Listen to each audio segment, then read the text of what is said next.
later today, so just hold on to that. By the way, that's the new Gatorade 237 ml, which is going to be explained also by our friends from Gatorade Philippines. That's the newest product. Feel free to navigate through it, read the nutrition facts, whatever it is that's written there, because that is the newest product of Gatorade Philippines. And if you guys are uploading on all of your social media, your Facebook, Instagram, TikTok, if all of you have TikTok, so if some of you, don't forget to tag us. That's at GatoradePH. And don't forget to use the hashtag, that's hashtag GFuelTomorrow, if I'm not mistaken.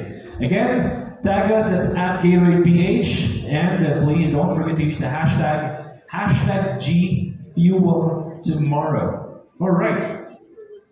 Now, after finishing or after we dive into the realities and opportunities around student health and activity, this time, ladies and gentlemen, we delve into one of the most essential pillars of student wellness, and that is hydration and nutrition for adolescents. Representing Dean Orla Francis Maliari for this important segment is a respected educator, researcher, and advocate in the fields of sports science and human performance. Our speaker is the current chairperson of the Department of Sports Science at the University of the Philippines College of Human Kinetics, where he leads research on exercise science, physical education, and nutrition. He also serves on the board of the Sports Nutrition Association of the Philippines and is a trusted resource person for both government and private institutions. Ladies and gentlemen, please welcome Professor Christian Wisdom Valiaser.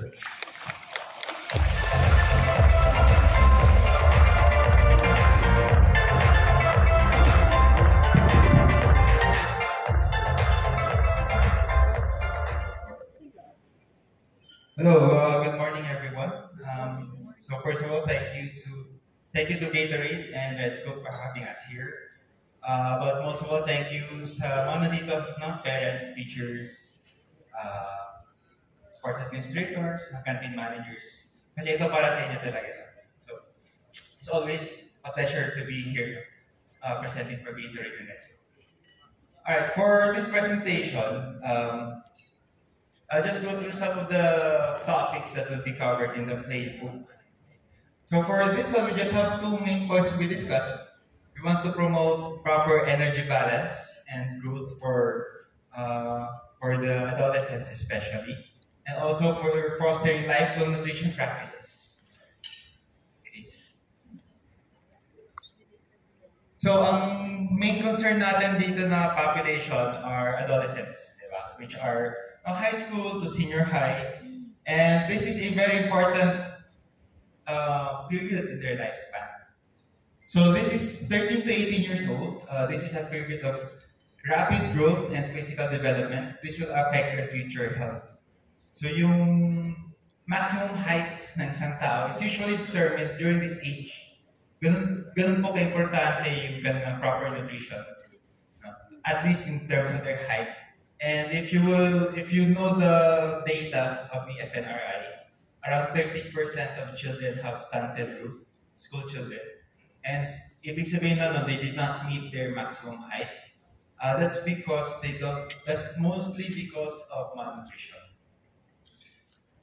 At this point, we want to establish a lifelong relationship with proper food choices. Okay? Because there is a strong interaction between diet, exercise, and body image. So, ang relationships ng tatlong yan, those who have a good diet, those who get regular exercise, also tend to have a more positive body image. And those who don't get enough exercise, those who don't follow a proper diet, okay, tend to have a lower body image. So they influence each other, right? Now, fortunately, what we do see is that adolescents and adults in general, as soon as you start exercising, you also tend to be more conscious about your diet. So, ano po sila? May positive effect yung exercise on your dietary choices. But it's not usually the other way around. Hindi siya ganun kalakas. na yung mga sumusunod ng tamang pagkain, they do not necessarily become more active sa pag-exercise. Very interesting. During this age, there's a challenge with their time management, di ba? Nag-aaral sila, they get involved in extracurricular activities, may sports sila, may barkada sila, may family affairs sila. Okay? And there's a strong peer pressure. Pinakamalakas ang peer pressure dito. Rating, teams. And one of the purposes dito sa project na ito ng Gatorade and ng Red School is, we want to be part of their, kumbaga, circle of influence. Kasi malakas yung effect ng peers when it comes to anong lifestyle na gagawin nila, anong sport na gagawin nila, and even their food choices. So as much as possible, dapat tayo, the adults, should be the ones who are taking the lead para i-guide sila ng maayos. Because yung peers, yung mga adolescents are prone to influence by their peers. So mabilis silang ma-influensya ng TikTok, ng Reels. Share nila sa isa't isa. Sabi nila, okay ito, mag-no rice diet tayo. Okay pala mag-intermittent fasting. Tapos gagawin nila intermittent fasting. So pagpasok nila sa klase, wala silang energy. Diba? So this here is the food nutrition guide from the FNRI. And even though it is supposed to be a food pyramid, if you can see sa baseline, they strongly recommend exercise as part of your lifestyle.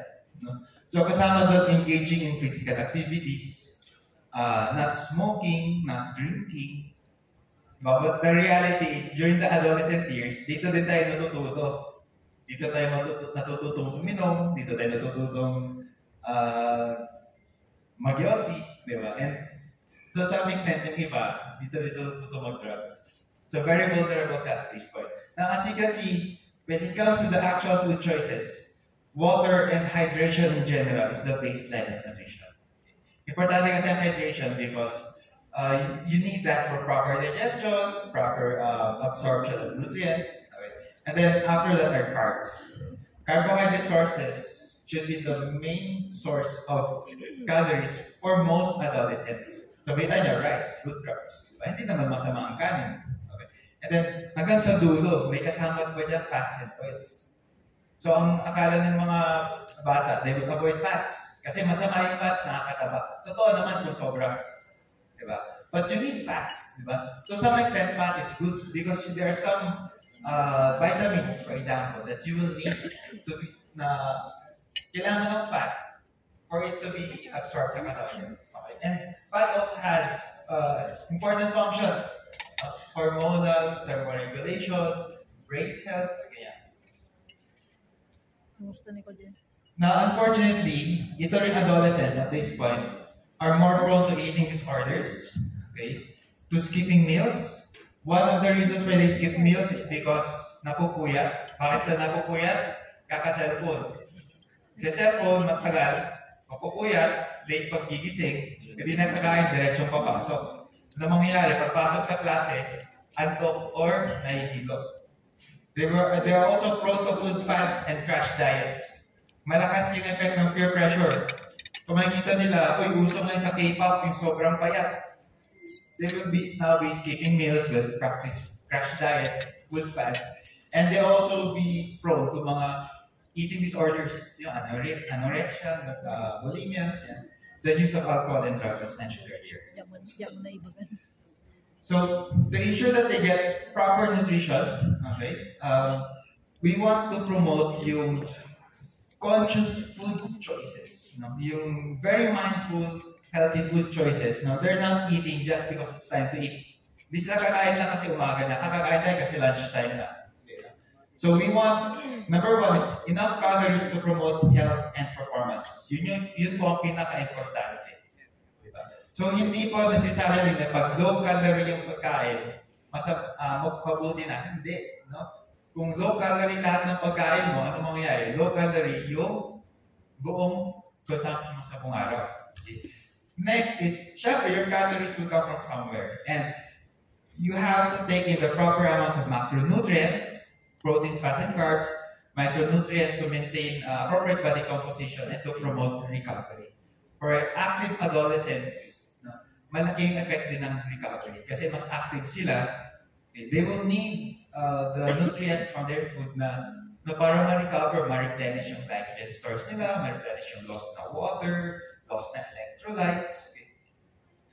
We need proper hydration, okay, and year-round nutrition programming. Hindi magda-diet lang sila kasi mag-aano na, magpapalarong pambasa na, or meron ng inter-school, or mag-intramurals.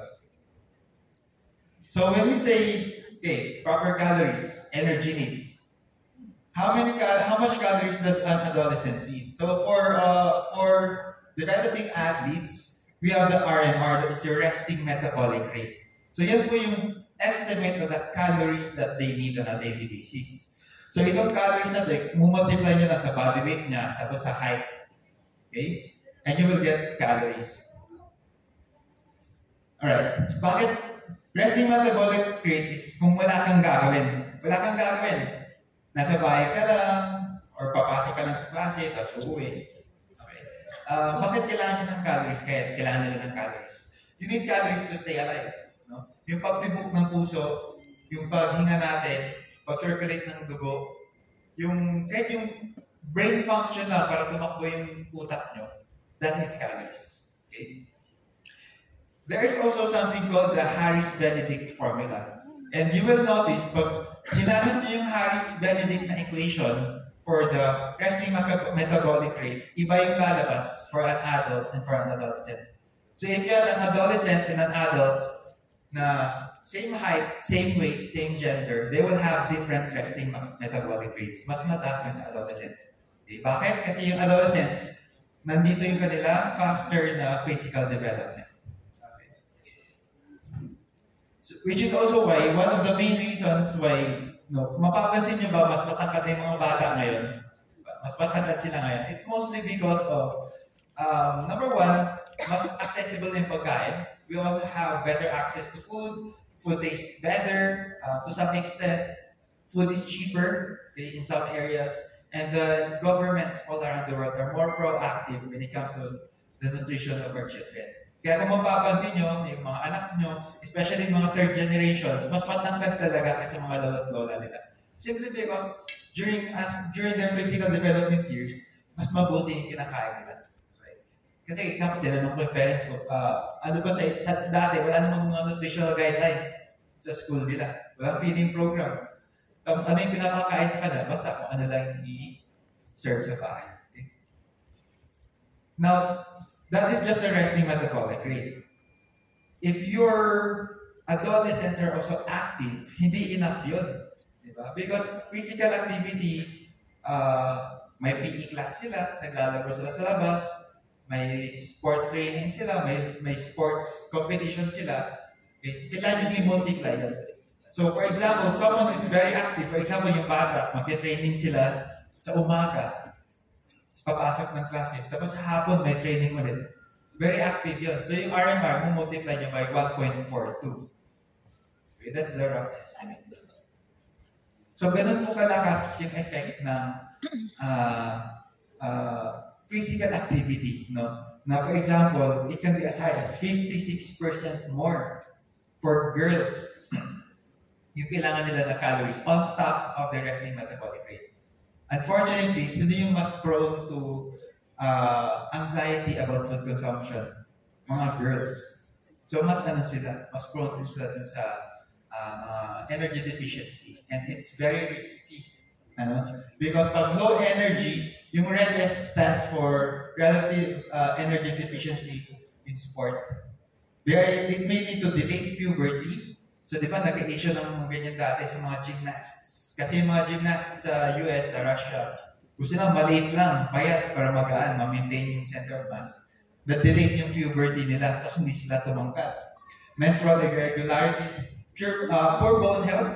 Okay, your bones need calcium, you need vitamin D for bone health. So for bone health, naging problema, short stature, stunted height, disordered eating behaviors, and there's an increased risk of injury. So not only will they have low energy, they will also be more prone to injury. You need adequate intake of food for normal growth and the extra energy needed for sports. Okay? Now, pwede naman silang mag-diet for weight loss at a shorter term. For example, ang sport nila ay taekwondo, judo, okay, boxing, may hinahabol na weight category, weightlifting, powerlifting. Pwede naman, but shorter term lang, let's say 1 month before, bawas na ng mga, let's say 1 kilogram, and so on, pwede. But as much as possible, if you are handling students or athletes that are involved in weight category sports, huwag niyo po silang ipag-weight cut. Sabayan niyo lang yung natural weight gain nila dun sa kanilang weight category. Unless sobrang overweight na talaga ng bata, wherein it will not make sense. Okay, pwede siyang ipag-weight cut natin. But as much as possible, kung normal healthy weight naman, sabayan niyo lang. Habang bumibigat yung bata, bumibigat din yung weight category niya. Okay? And prolonged energy restrictions are not recommended for young athletes because of risk of injury and disrupted growth, especially sa height and bone health. So yung calories natin, manggagaling from somewhere. So this goes for adolescents and even sa adults, no? Saan ba manggagaling yung calories natin? Sa pagkain. Calories will come from either one of these three: proteins, carbohydrates, and fat. So proteins and carbs will have 4 calories per gram, fats will have 9 calories per gram. Meron ding isang source of calories, pero wala dyan, yung alcohol. Yung mga kuha natin sa beer, yan, sa mga gin, ganyan. That has 7 calories per gram. Pero bakit wala dyan? Kasi hindi naman essential yung alcohol. Siguro sa iba sa inyo essential yung alcohol, no? Pero sa developing athletes, hindi. So we have just proteins, carbs, and fats. And protein, it can be spread, it is around 1.5 grams per kilogram of body weight per day, spread out to around 5 meals per day. Now, hindi ito fixed na rule yung 5 meals. Okay. Based on sports nutrition studies, if you equate for calories and macronutrients, it doesn't matter if you have anywhere from 2 meals per day to 4 meals per day to 6 meals per day. So, ano yung meal frequency na babagay dun sa isang tao? Whichever one they can sustain, whichever one is kumbaga sustainable for their lifestyle. So, kung yung lifestyle ng isang tao 3 times a day lang siya kakain, edi doon yung isiksik yung kanyang macronutrients. Yung lifestyle ng isang tao, wala siyang ganun kumain, twice a day lang kasi busy siya throughout the day, then pwede. Kung yung iba kain naman nila 5 meals per day, then okay, as long as you get the proper amounts of protein, carbs, and fat to fill in the calorie needs. Alright? Pero pinaka-importante pa rin dito, yung total energy balance. Doon po sa atin, and then especially sa mga developing adolescents, if you don't get the calories right, kalimutan nyo na po lahat. Kalimutan nyo na yung protein, yung micronutrients. Balikan nyo muna yung calories.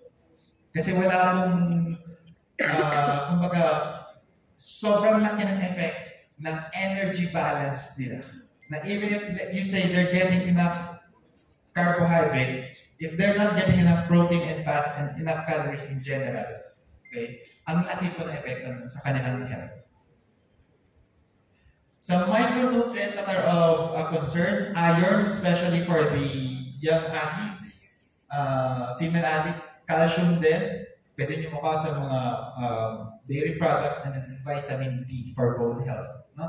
However, ang vitamin D is not much of a concern because it can be naturally synthesized by our body. So some food choices: iron, red meat, poultry, seafood, yan, leafy vegetables, calcium, milk products, meron din mga fortified na foods, then vitamin D, yan, mga fish. Yung iba, piniprescribe din ng mga vitamins, pwede din naman, di ba? So may ibang mga pedia, nagbibigay ng multivitamin sa bata, pwede din naman. Does it matter kung yung vitamin C niya nanggaling sa pagkain o nanggaling sa vitamin pill? Wala po, it doesn't matter.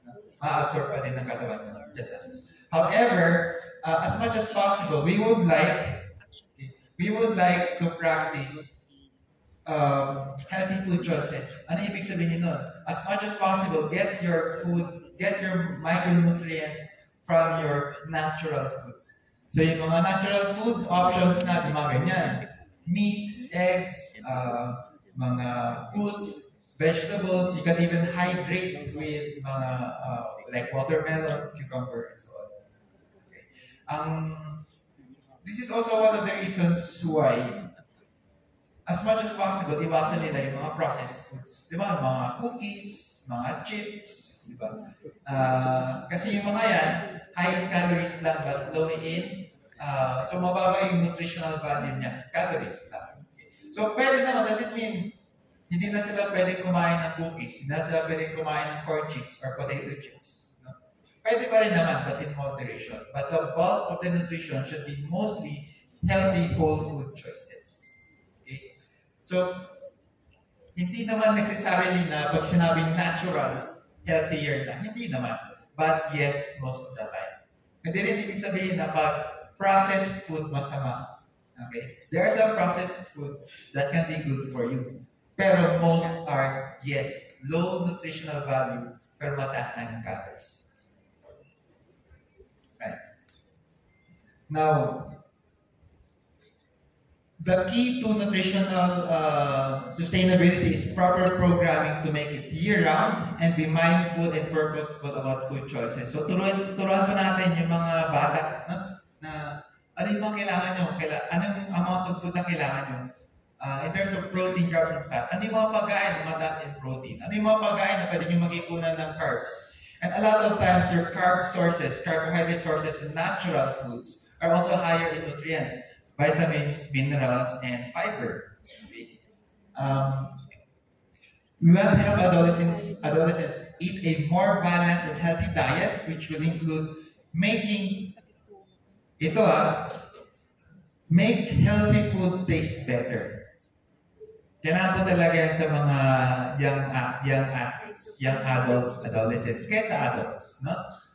Because the reality is, okay, we can talk about healthy eating all day long, but the reality is healthy food has to taste better.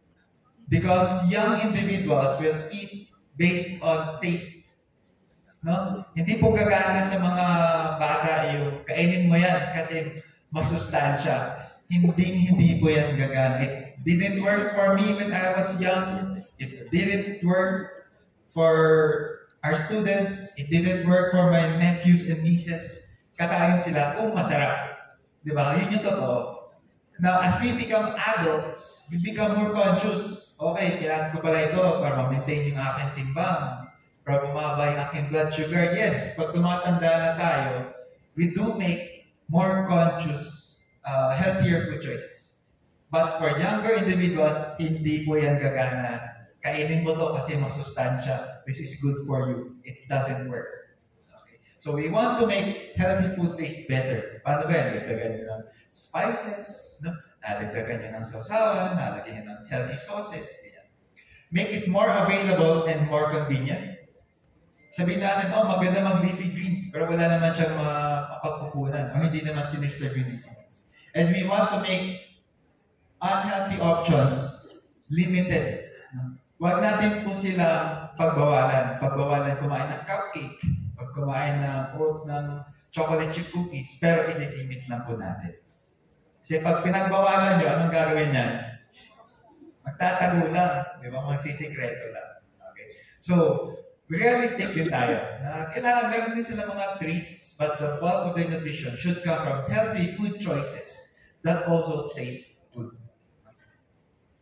We teach adolescents about good eating and hydration habits early. Okay?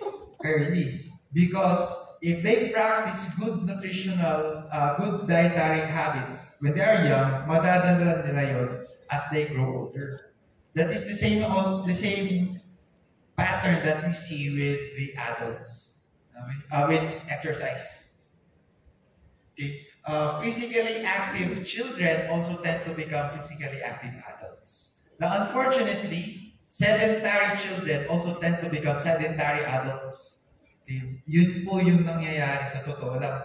Kaya meron kayong mapapansin, well kami, at least kami, sa college level, isipin nyo, sa college level, so ano na yan, 18 years old, 19, hindi marunong tumakbo yung bata. Hindi marunong tumakbo dahil hindi coordinated yung arm swing, parang bigat ng pump. Pag tumatakbo, akala mo may gorilla na tumatakbo eh. Bigat ng paa. And those are things that yung mga locomotion skills niya, natututunan nila when they are younger. Okay? So the fact na hindi siya marunong tumakbo, ibig sabihin hindi siya active. Kasi sa kanya yung pagtakbo pa lang, effort na eh. Okay? So what we want to say is that when they are younger, we introduce them to a healthier lifestyle in terms of food and then in terms of exercise. Okay? And with exercise, pag sinabi ko, di ba, children and adolescents will eat something if it tastes good, not necessarily because it's healthy.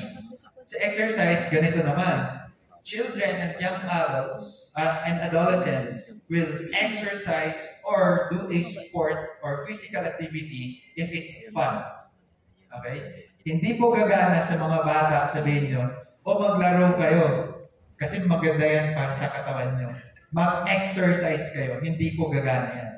Kung nag-enjoy sila, let's say maglalaro sila ng patintero, ng basketball, ng football, kung nag-enjoy sila, gagawin nila yan. Kahit hindi nyo sabihin na healthy yun para sa kanila. Pero pag hindi sila nag-enjoy, okay, hindi nila gagawin yan. Kaya sabihin nyo, maganda kasi yan para maging physically active kayo, mas magandang physical development nila.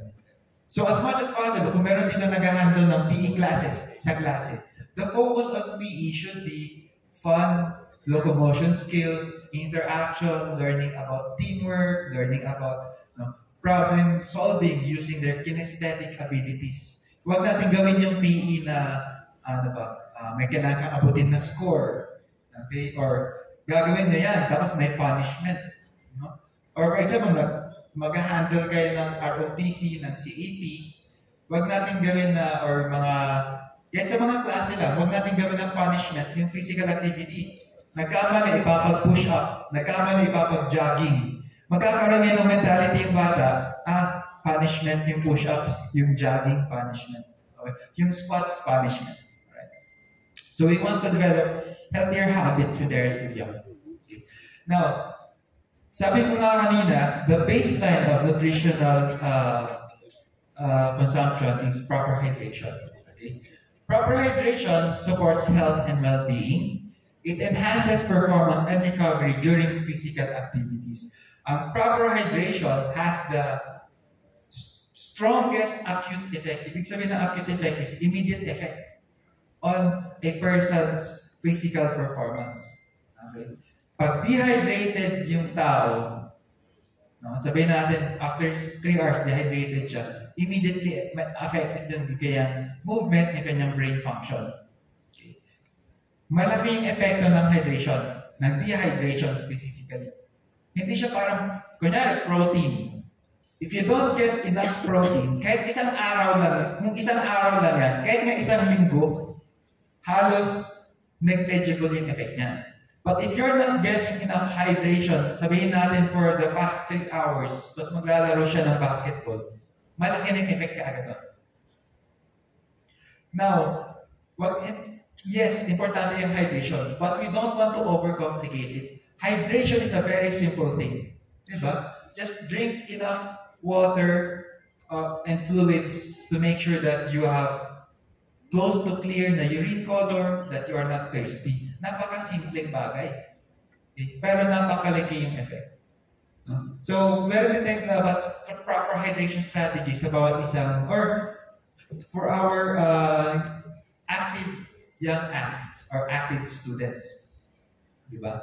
Kasi isipin niyo, for example, sa palarong pambansa, no? Maglalaro kayong basketball, nagtitraining kayo for the past 10 months. Tapos, bumagal ka or nag-cramps ka lang kasi dehydrated. Di ba napakasayang?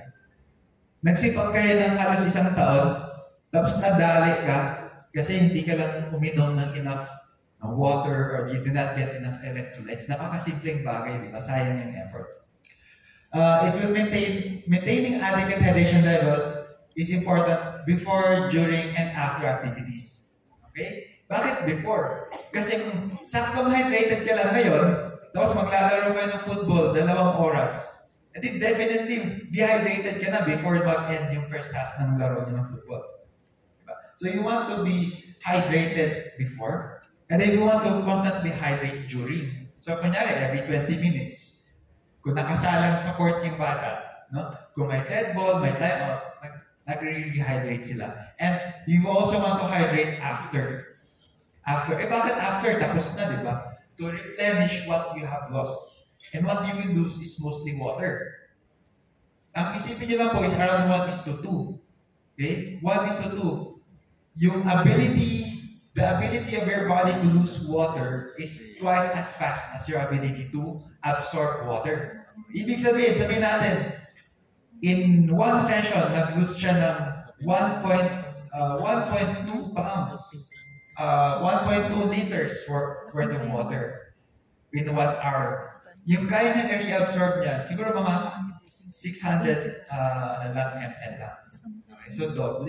Ibig sabihin, hydration should happen before, even after the activity.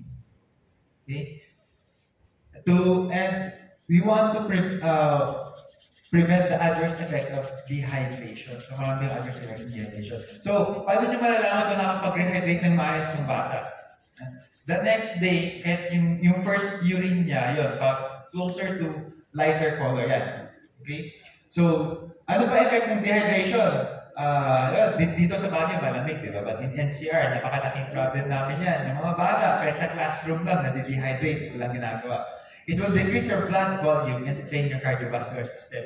So, hindi po yung init mismo, yung papatay or yung sisira sa health nyo. It's the effect on your cardiovascular system. Okay? Bababa yung blood volume, ibig sabihin, mas kakapal yung dugo, mas mahirapan yung cardiovascular system. Which is why heat-related incidences happen due to cardiovascular system ng mga incidents. Okay? Intense exercise in the heat leads to early onset of fatigue. Ito yung sinasabi ko. Sige niya, for example, maglalaro sa palarong pambansa ng open air, track and field. Okay? Early onset of fatigue. Naglalaro na siya, ilang events na for the whole day. Okay? Hindi pala nagsisimula yung laro, pagod na siya. Di ba sayang? Nag-training siya tapos pagod na. Hindi lang siya nakapag-hydrate ng maayos. Hindi siya makapag-perform. Okay. Ang signs of symptoms of dehydration include thirst. So if you drink according to thirst, that's a good instinct. Darker urine color. Although ingat tayo kasi there are some vitamins and minerals, specifically mga vitamin B, that will make your urine more yellow. So, may outliers sa ganung instances. Headaches, dizziness, increased perceived exertion. Yung dating ginagawa ng atleta, na usually kaya niya naman, hindi niya nagagawa, pagod siya kaagad. Bakit? Possible because of hydration. And then body weight loss, greater than 1%. Okay. Malaki na yung effect na. Ibig sabihin niya, dehydrated. Kasi, it's normal for you to lose weight right after an activity. No? Kung nag-zumba kayo, nag-swimming kayo, nag-jogging kayo, it's entirely possible that you lose, let's say, for someone like me na 70 kilograms, lose up to 1 kilogram. Hindi po yan fat. You don't lose fat during that time. No? Fluids po yan. So kung ano yung nawala ng fluids, papalitan na natin siya ng fluids. So, ang gusto natin is to have pale yellow to clear na urine. Okay, so we teach our kids, okay, to be more mindful of monitor their hydration status. How do you measure your hydration? Weight measurement. So titignan nyo bawat bata, no, if you really have enough time, pag nagte-training pa lang, measure yung body weight nila before training, then after training. As much as possible, ma-maintain nila yung body weight after training. Or, kung hindi man nila ma-maintain, basta not more than 1% body weight is lost after a training session. Okay. Okay? Kasi nga, fluids yung mawawala dyan. Okay. Meron yung USG, so meron kaming instrument sa lab namin, but for measuring the urine-specific gravity, but it's not a very realistic option. And then, sweat rate, meron din yung sweat rates, pero meron kang ginagamit dun ng mga sweat patch, tapos may lab test din na ginagawa. But again, hindi siya feasible for most of us. Weight management is a good indicator. Mapapansin nyo yan if you try to do that, so especially sa mga outdoor yung sports, no? Tennis, football, ganyan, track and field. If you have two children or two young athletes, same height, same gender, same weight, if they do the exact same activity, they will still have a different body weight loss or sweat rate. No? Na may iba talaga, malakas mag-shed ng fluids ng water. So, ibig sabihin, hindi tayo pwede magbigay ng blanket hydration recommendations. As much as possible, make it more individualized. May iba talaga, mas magaling mag-hold ng water yung katawan. May iba, mas malakas mag-shed ng water. Okay? One factor is, syempre, yung acclimatization. Pag sanay siya sa init, din yung katawan niya, mas sanay mag-hold ng water. Pag sanay siya sa malamig, kasi dito sa Baguio, diba? Pagdating niya doon sa, let's say, nagpalaro sa Tugigaraw, di ba? Warm up pa lang, pagod na yung bata. Sanay siya sa Baguio, malamig. So, some guidelines that you can use, okay, are yung WAT measurement, which is weight, urine, and thirst. Okay.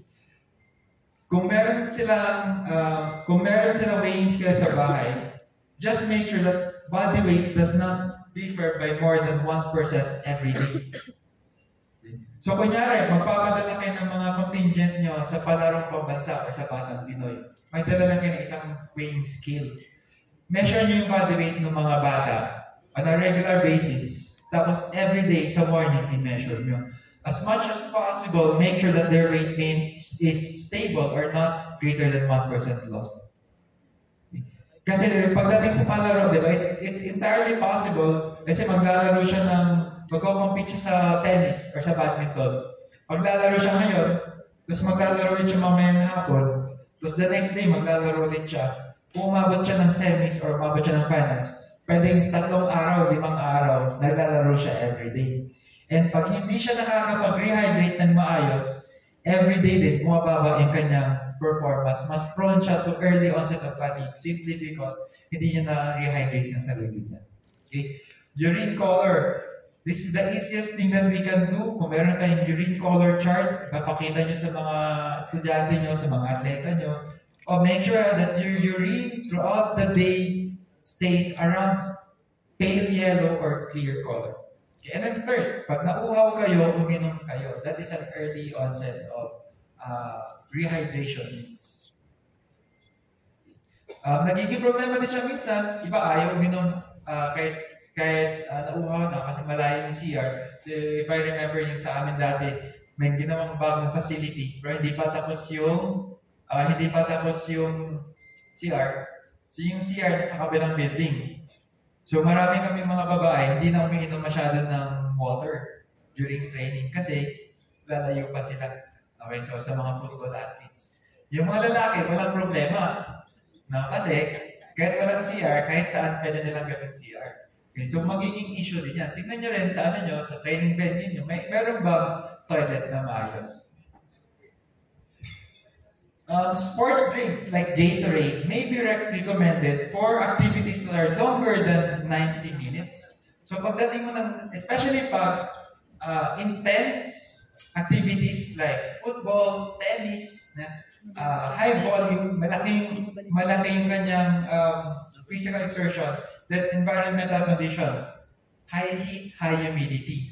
Pag ganun po, tapos matagal yung duration ng activity, it's entirely possible na hindi lang water yung nawala sa kanya, pati mga electrolytes. Isa mo, sodium. So, ano yung options sila? May mga pagkain na may sodium, may potassium. May iba kumakain ba during marathon, during triathlon, kakain, may energy bar. And yung pinaka-convenient option is sports drinks like Gatorade. Diba? So, pwede kayong kumain, pwede rin kayong mag-sports drinks. Alright? That is assuming maglalaro talaga siya. Maglalaro talaga siya, intense yung effort. Diba, isipin nyo, ikaw si Alex Ayala. Diba? Gano'ng katagal yung tennis? Diba? At least, maabot minsan, almost 3 hours yung iba. Diba? Pag mahaba yung game. Okay. Kaya talaga lang, iba dyan, talagang intense yung rehydration and replenishment of their, yung kanilang glucose levels, yung carbs, and then electrolytes. So, Gatorade, for example, sports drinks, yeah, that is a very convenient and effective option. Okay? Assuming na maglalaro. No? For example, basketball game, 2 hours yung basketball game. Pero hindi ka naman naglaro. Bangko ka lang.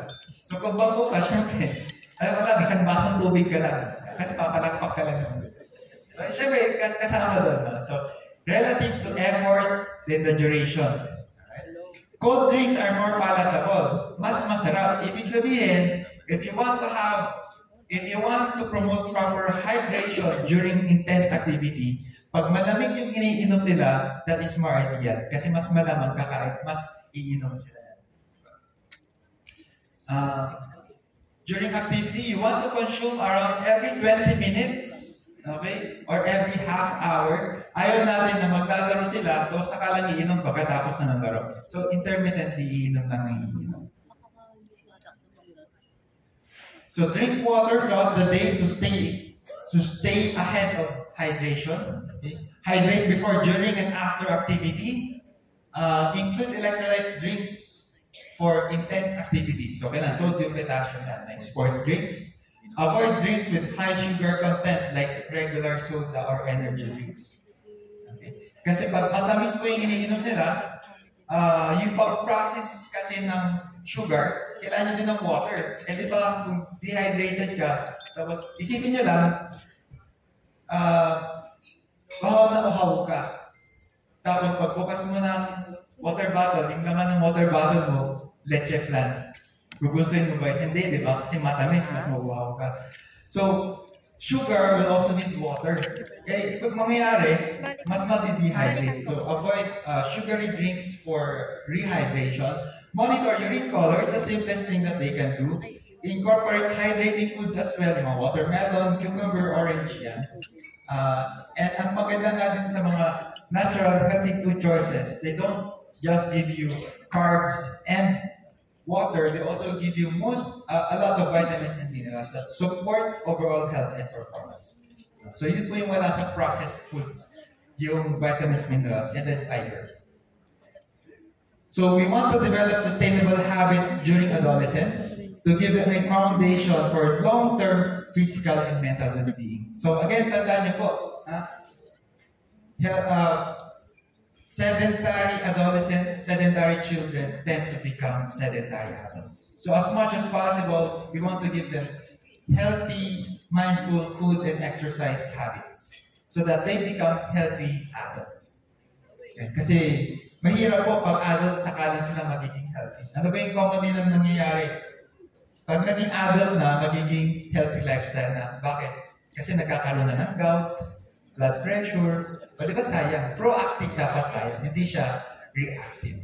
Okay? A holistic approach to nutrition will prioritize overall development of the active adolescent, okay, to balance the demands of physical activity and the requirements for healthy growth and recovery.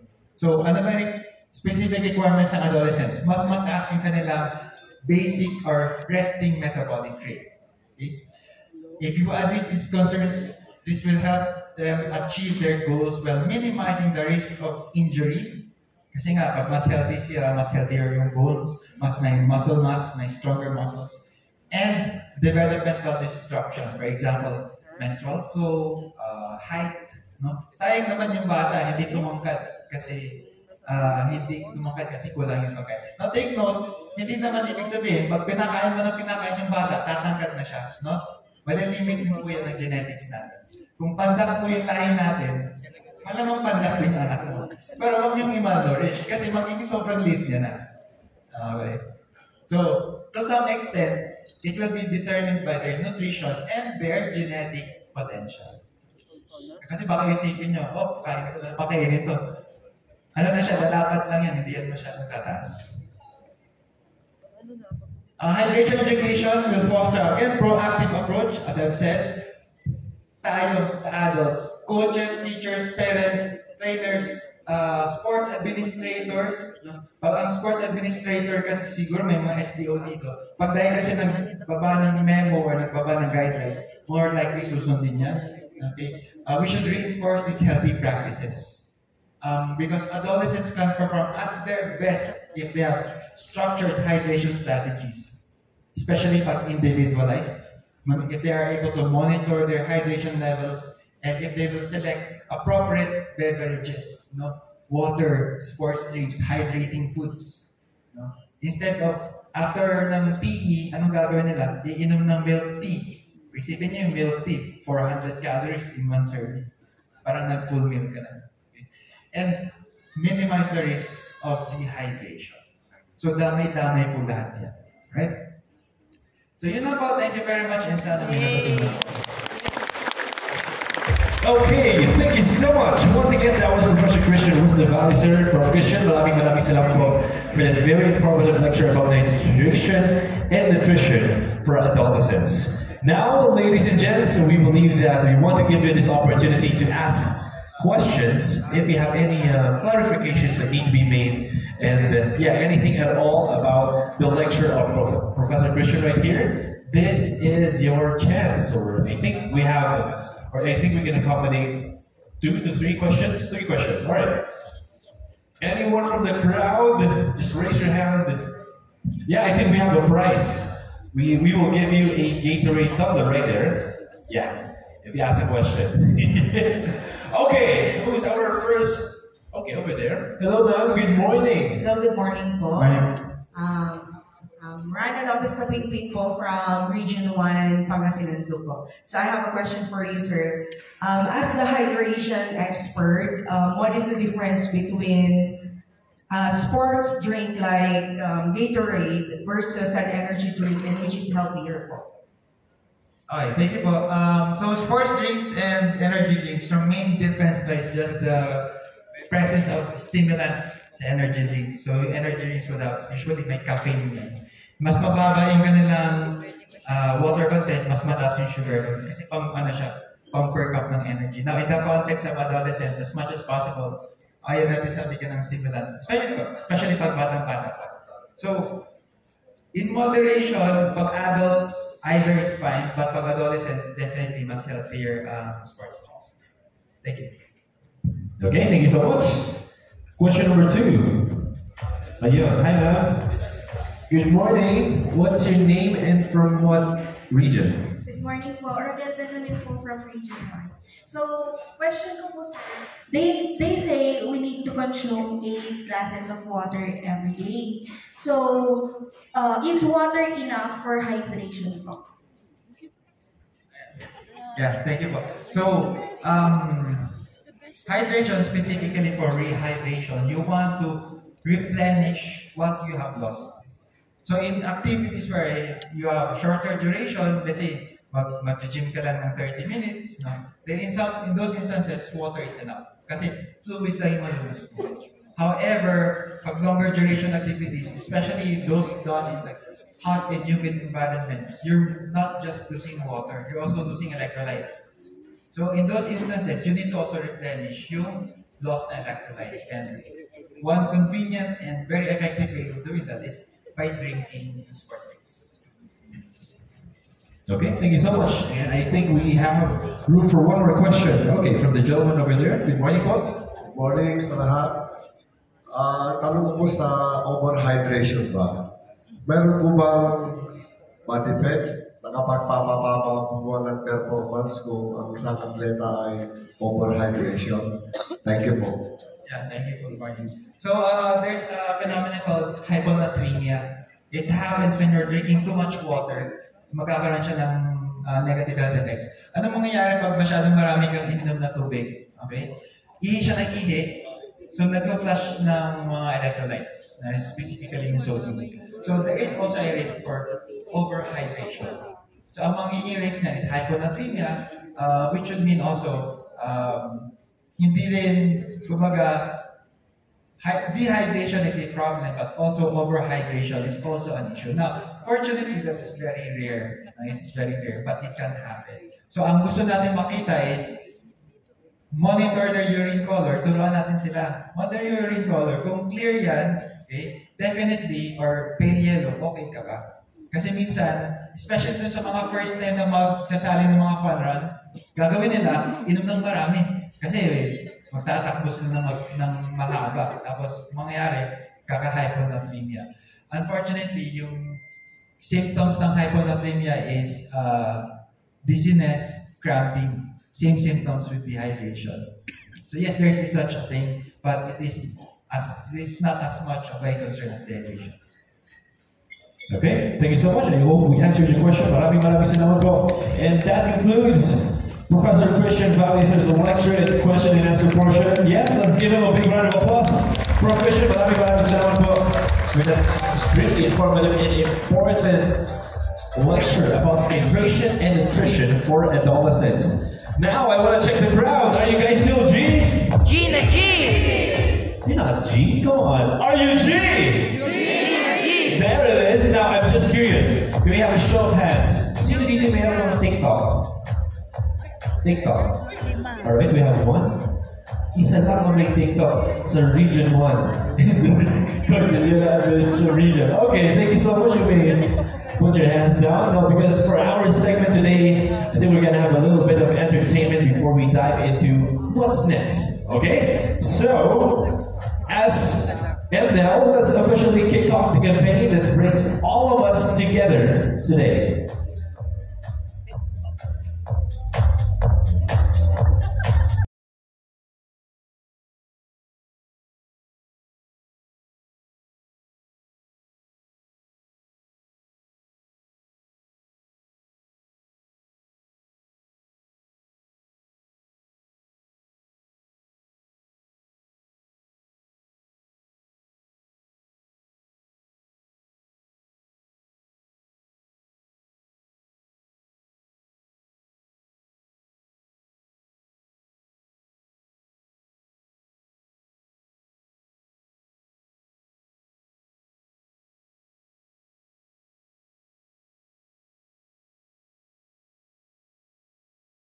Ladies and gents,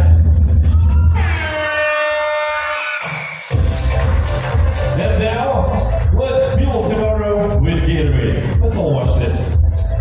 The history of winning started 65 games, losing steam, losing sweat. We've identified the problem. What is the solution? A drink scientifically designed to hydrate better than water, so they can sweat, change the game. Please welcome PepsiCo's marketing manager for non-carbonated beverages, Mr. Rob Baradas. Hello, good morning. Gina ba kayo? Gina! Parang na-dehydrate daw dun sa sayaw na yun. Grabe, parang nakaka-dehydrate yun Good morning. First and foremost po, maraming salamat sa pagpunta po sa last launch event namin. We saved, last but definitely not the least. And again, to our esteemed guests from the Department of Education, our Pepsi company and bottler teams, coaches, principals, and canteen managers, I am very happy to stand in front of you as we kick off the Gatorade Fuel Tomorrow Academy. And I wanted to share to you guys that there has been really a lot of work that has been poured in. I am standing in front of you, but I represent the lots of people from REDSCO, from the Department of Education, from UP, College of Human Kinetics, and all the other experts that brought to life this program. And we are very, very, very proud to launch this program with you. I start off by talking about the Gatorade brand. Fun fact muna, before I talk about the program, I'll talk about the Gatorade brand. Fun fact, did you know that Gatorade was born in 1965 in the University of Florida? And for those who watch football, the team of University of Florida is the Florida Gators, and kaya po Gatorade yung tao. These scientists created this electrolyte or sports drink to scientifically enhance the performance and hydration of their athletes.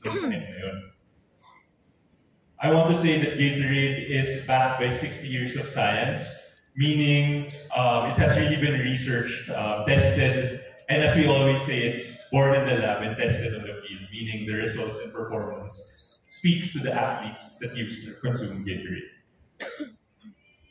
What is Gatorade? Gatorade is the world's #1 sports drink, and it is a drink that is non-carbonated water. It has your carbohydrates, electrolytes, and potassium that Prof. Wisdom has shared earlier that hydrates better than water. Of course, water is the baseline, but for some situations, Gatorade is recommended depending on the physical activity that we do. We always say for Gatorade, the 3 R's, we rehydrate the fluids, we replenish lost electrolytes, we refuel carbs to provide energy.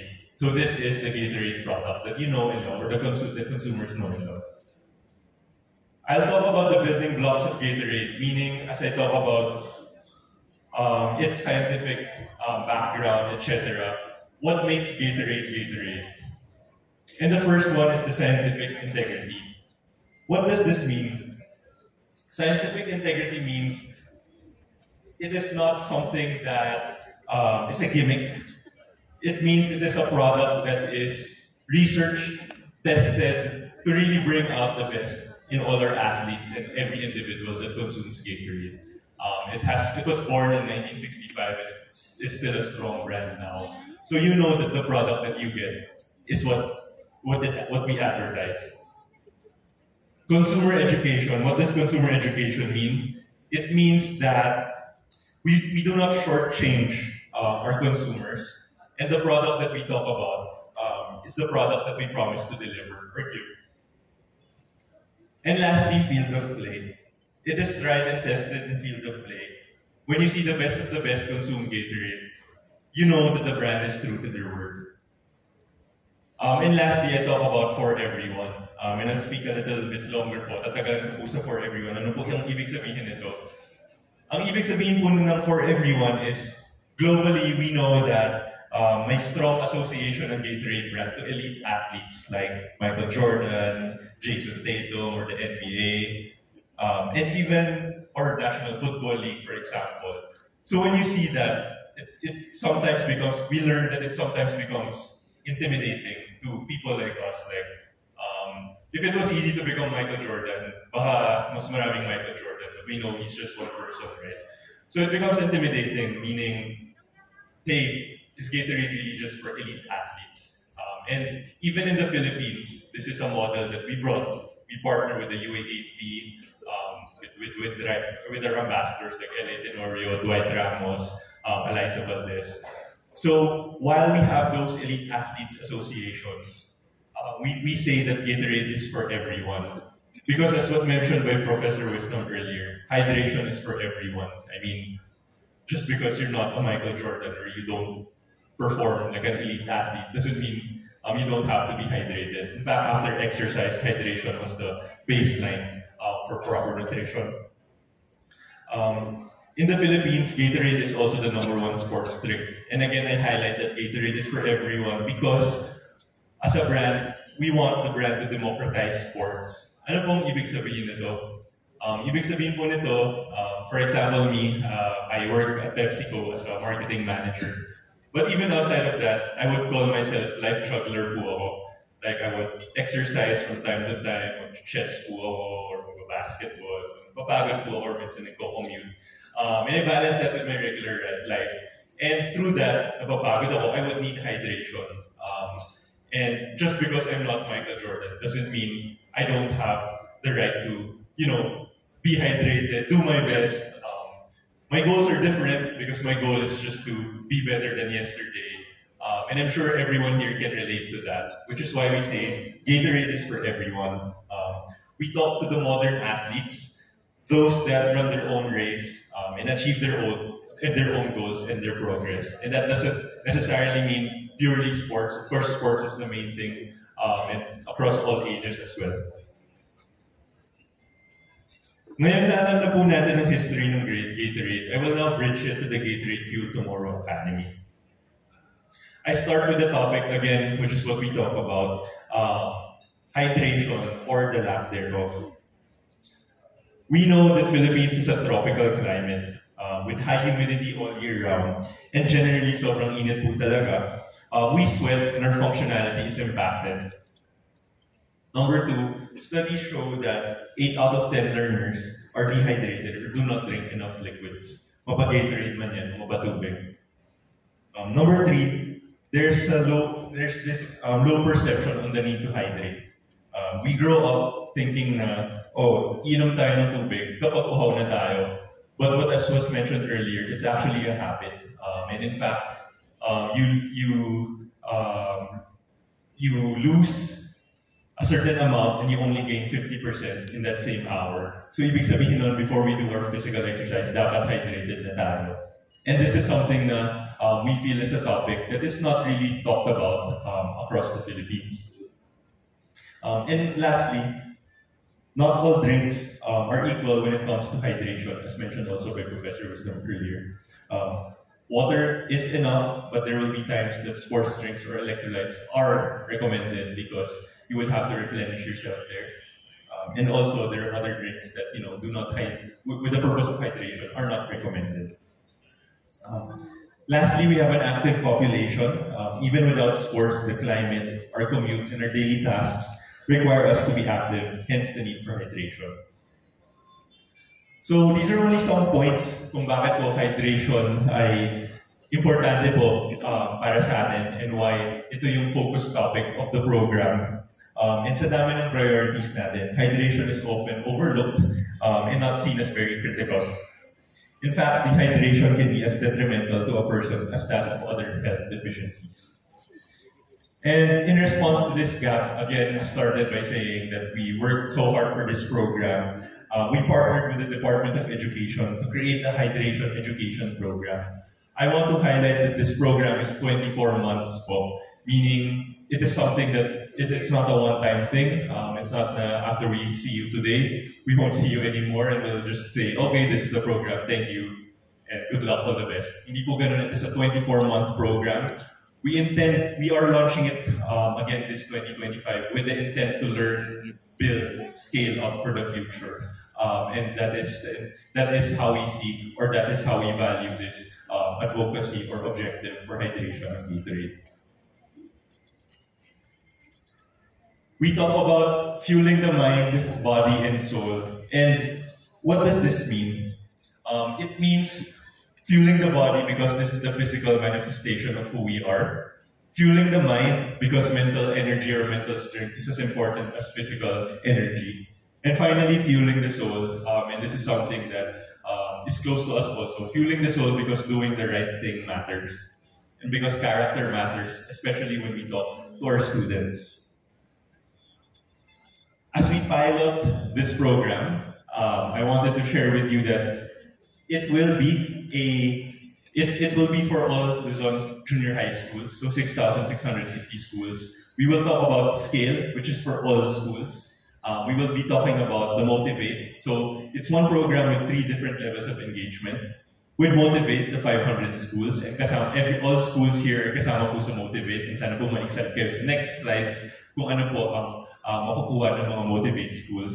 And Elevate schools, which are yung mga strategic schools that we also want to do a higher level of engagement. First and foremost is for all schools. For all schools, again, I represent all those that worked on this in the background. We will be launching digital and printable educational materials. First on the left will be a Gatorade playbook. I've seen this playbook, it's 158 pages talking about fueling the body, fueling the mind, and fueling the soul. I'll show a sneak peek in the next slide. And then on the right will be banners, or printable banners, to remind everyone about our advocacy or objective to really hydrate. First is this playbook. Again, this is to set clear and realistic goals that build confidence to learners to achieve a healthy and active lifestyle. Encourage learners to stay focused. And finally, sustain the learner's participation in physical activity and sports. Basically, lahat ng pag-uusapan about fueling the mind, fueling the body, fueling the soul, the stuff na yung mga bagay na napag-usapan ko ngayon, pag-usapan ni Prof. Wisdom, and even later in our plenary and learning sessions, it will be condensed into one playbook, which is easy to consume, easy to teach, easy to absorb, with talking about just driving hydration as an objective. What it looks like will be like this. Again, 158 pages. We will be sharing this very, very soon. Fueling the mind. There's exercise psychology. Like I said, mental strength is as equivalent or as important as physical strength. We will talk about exercise psychology. Fueling the soul, which is sports ethics and coaching. Again, what I said earlier, when we say fueling the soul, it's because character matters and doing the right thing matters. It's not about winning, it's about respecting the game, it's about respecting your teammates. And that's something that we want to, incorporate in this playbook as well. Fueling the body, this one is more on the physical manifestation of our body. So it's the physiological foundations of fitness and wellness, etc. We also have a fuel video and fuel video that we will be doing later. Hintayin na lang po natin yan. And this is something that we can use for warm-ups, PE classes. It's an easy dance. Mamaya po, makikita po natin ito. And going to the motivate, again, for the motivate, lahat po yung nakita natin sa scale, makukuha po ng lahat ng schools na nandito. But just wanted to share that these schools, we could not physically go to the 6,650 schools, but at least for the 500 schools, especially for those that are here today, Region 1 in Clark, we did go to you. We do have this launch event. And finally, I think in all the launch events that I did talk about, dito sila pinaka na-excite, and I hope ma-excite po kayo. All the schools that are present here today will be getting sports refurbishments and equipments. Ball holders, basketballs. We do have a new product called Gatorade powders, backboards, jugs, and coolers. This is our commitment that on top of really educating on the playbook and what hydration is, doing this, we feel, as mentioned by Prof. Wisdom, when you do sports, it has to be fun, and we feel that this is a good contribution and a strong contribution on top of everything else that we will be doing for the Fuel Tomorrow Academy. And then lastly for the scale, this is for 90 schools. We have yet to select these 90 schools, but if your school is selected, then we will be going there for one day brand caravan. We will be doing sampling, we will be doing activities, we will bring the Fuel Tomorrow Academy to life in that school. And in some schools, we will be inviting our brand ambassadors, like the likes of Eliza Valdez, Dwight Ramos, and Gregorio. Again, it is for 90 schools. We have yet to finalize this, but I hope this shows the intent really of how, on the breadth and the depth of the schools program that we are doing. And like I said, this year, lahat ng pinakita ko po, that is for 2025. And July na po, so that means that's just 6 months. But our program is 24 months. We want to learn from this, we want to grow from this, and this is not a one-time engagement with you. And we really want to partner with you as we bridge our objectives and to help our learners, and as we support you to support our learners as well. I end by saying, greatness is from within. Of course, this is a play on words because you need to be hydrated. That's where you bring out the greatness, etc. But physical aside, greatness comes within with the mindset, with fueling the mind, fueling the soul, doing the right thing, and really being a good team player. And I speak not to learners here, but to our leaders. You are the arms, the hands that will really bridge this to our learners. And greatness is from within. And I believe that, as we work hand in hand to generate this program and to build momentum from this program, we will be able to achieve what we want to achieve. start with something as simple but as powerful as hydration. Again, hydration, hydration, hydration. It's such a small thing, but we know the impact is so big. And I hope even if, as we're just starting this program, I hope when you go back to your own schools on Monday or even this weekend in your own families, you have something that you were able to learn and pick up and really change that habit already.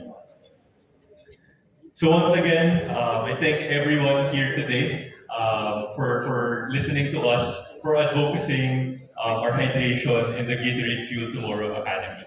Thank you, thank you. Good morning. All right, thank you so much, Mr. Raf Baradas. How about the round of applause for Sir Raf? The generation of Gatorade Philippines, the generosity. You guys are accepting, what was that, if I can remember, backboards, basketball holders, basketballs, all the Gatorade powder, can't remember it, but coolers and jugs, all those for you, for us to ensure that we contribute into not just hydration, but quality hydration for all of you. Okay? So how about another round of applause for Gatorade Philippines? Now, at this point, I think Sir Raf said something about a video, an exercise that you will be doing. You still remember? Can you still remember? Yeah. Okay, we're going to do it right now. Stand up. All right. Everyone, let's stand up.